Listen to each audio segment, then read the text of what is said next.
In 1914, archaeologists found an astonishing location in Gunung Padang, in Indonesia. Two ancient stone mountains rest in this region, mountains in the form of pyramids. Their size is truly massive.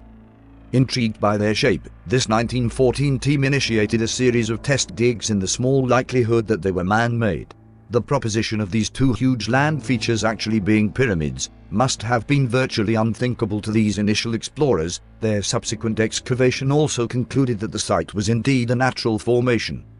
However, fast forward 100 years of technological advances in archaeology, photography, ground-penetrating radar and satellite imaging, and we can now take much deeper looks at locations, gaining far greater insight than was possible a century ago.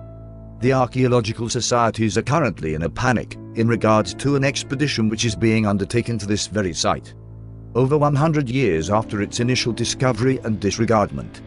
What is interesting to note, a detail this team must be aware of, a detail largely suppressed and rarely discussed, is the fact that very ancient monuments rest upon the tops of each mountain, monuments that were later dated at 2,500 years old and confirmed as artificial megalithic structures. The reason the archaeological community is worrying is due to their possible size. They would dwarf the Great Pyramids of Giza. However, the pyramids in Giza are in a very special location. They in fact rest on the center of the world's land mass. The question would be, why would Indonesia possess such ginormous pyramids? In 2010, geologist Dr. Danyanata Wijaja, who earned a doctorate at Caltech, recognized the mountains as possible man-made pyramids and began to explore using ground-penetrating radar, seismic tomography, resistivity survey and other remote sensing techniques, as well as some direct excavations and deep core drilling.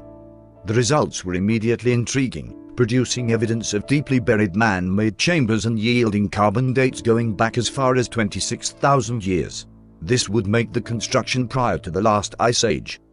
Such ideas are heresy to mainstream archaeologists. The archaeological establishment in Indonesia banded together against Dr. Nata Wijaja and his team, lobbied the political authorities, agitated locally and succeeded in slowing down, though not completely stopping, the further exploration of Gunung Padang.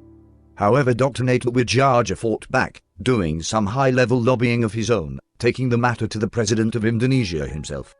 There were further delays to do with elections in Indonesia, but just a couple of months ago, the final obstacles were lifted and Dr. Nata Wijaja and his team moved back onto the Gunung Padang site with full approval to go ahead with their work, including permission to excavate the concealed chambers. Although it may not be widely received, this excavation may be the most important currently being undertaken on Earth. Mainstream archaeologists are furious and have been lobbying to get the work stopped, fortunately to no avail. Preliminary excavations have produced results that prove beyond doubt that Gunung Padang is indeed a man-made pyramid of great antiquity. Even the relatively young layer so far excavated, the second artificial columnar rock layer beneath the megalithic site visible on the surface, has yielded dates of 5,200 BC, nearly 3,000 years older than the orthodox dating for the pyramids of Giza in Egypt. They are also firm indications from the original remote sensing and core drilling work that there is much older layers below. In short, it is now evident to all that the site is vastly older than the 2,500 years archaeologists had insisted upon for decades. Even the most hostile are now quietly reframing their assessment of the site and referring to it as a gigantic terraced tomb, which was part of the biggest megalithic culture in the archipelago. I will keep you posted.